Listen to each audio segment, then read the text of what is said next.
Okay, our next speaker on this section is from Acorn, Paul Williams, who is the national organiser.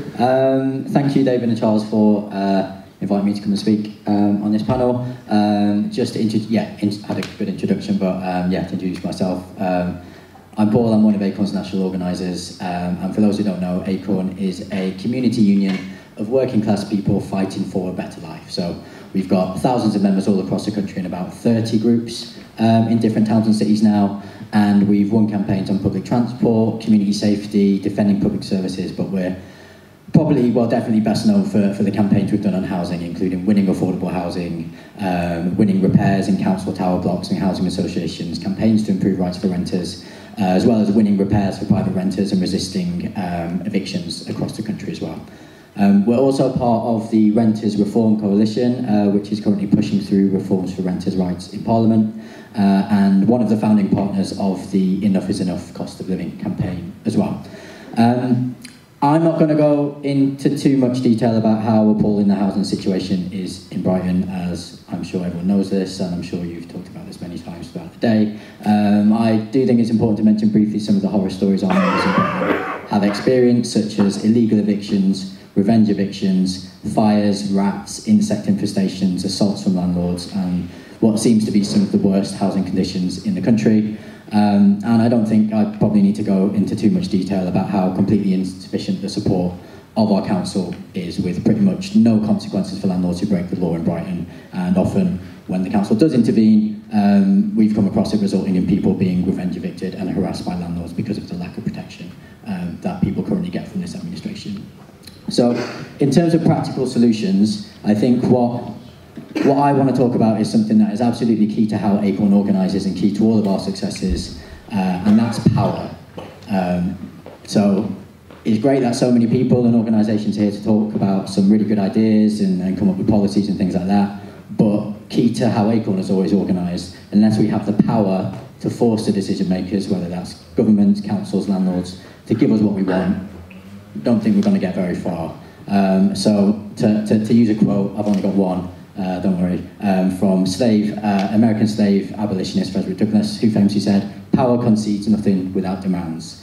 And it's true, so that's what Acorn does. So across the country, we've run campaigns against councils, governments, landlords, because we make demands and back it up with action. So that includes going to a lettings agent's office and refusing to leave until they get vital repairs done. That includes physically resisting bailiffs when they're trying to forcefully evict people from their homes. And that involves using direct action against councils, and it involves organising deselection campaigns against politicians who don't keep their promises.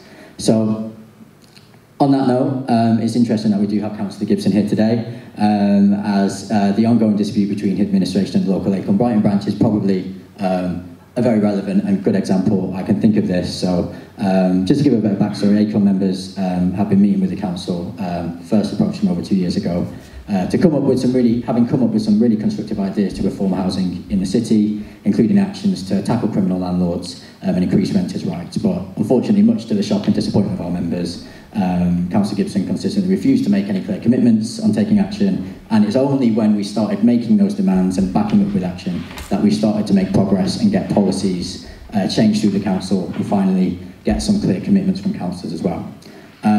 However, what we've found is that after 2 years, we've seen very little to no progress on any of the promised changes.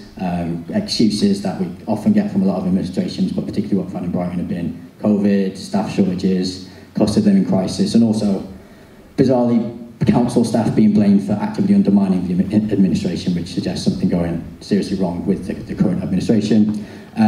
What we have found recently is that the administration recently backtracked on some of their key commitments to increase prosecutions and fines on criminal landlords and target dates for landlord licensing schemes.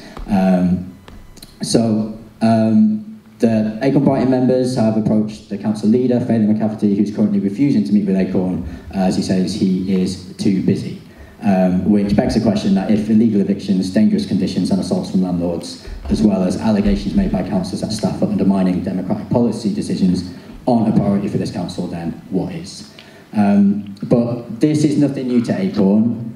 We know how to take on politicians who don't keep their promises, and we're doing it all across the country because we organise for that key principle of power, demands and action. strangely for Brighton Council, which is run by Greens, who I think like to view themselves as a progressive alternative to the mainstream parties, it has, from our experience, been one of the worst administrations we've had to deal with, and that includes some pretty bad Labour and Tory councils across the country as well. But as I've said before, what has been successful in other parts of the country is having the backing of strength in numbers, and that's what we do in our organisation. We organise through strength in numbers.